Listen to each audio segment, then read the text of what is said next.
हे आपल्या घरघंटीचं पीठ आहे बेटा. आता पाण्याला उकळी आली चांगली.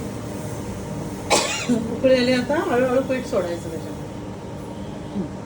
गॅस बंद करून टाकायचं. उकळी आली पाण्याला.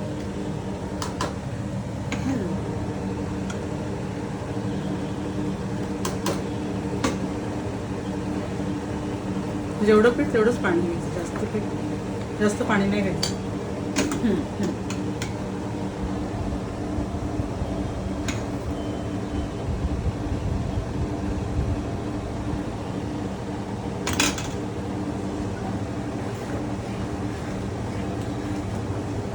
कशाचं पीठ आहे? भाजणी. काय काय 2 भाजणी? वाटी तांदूळ, 1 वाटी चणा डाळ, अर्धा वाटी मूग डाळ, पाव वाटी उडीद डाळ, थोडीशी मूठभर धणे, थोडीशी जिरं, मूठभर पोहे, जाडे पोहे, मूठभर साबुदाणे. सगळं भाजलं आहे. भरपूर भाजून घ्यायचं. ओके. त्याचं आपल्या घरगंटीत पीठ बनवून हे आता बनवते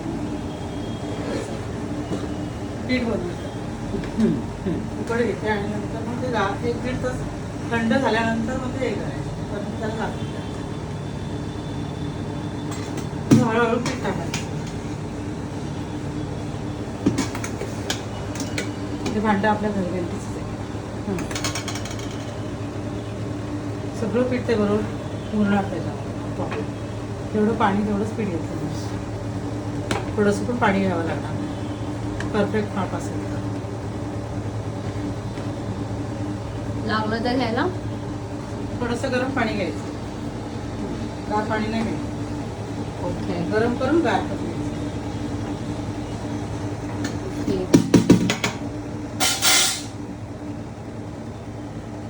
सगळं पीठ टाकायचं. एवढं भरून भरलेलं पीठ?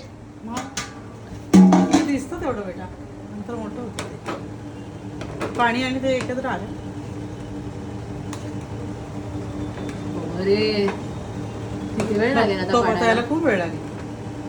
म्हणून मी 2च वाटीचं करते, कारण मला माहिती आहे 3 वाटीचं केलं तर भरपूर.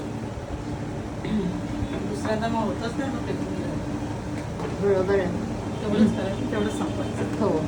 आज करंजीचं पण आपण आज सगळंच करून टाकू. येस.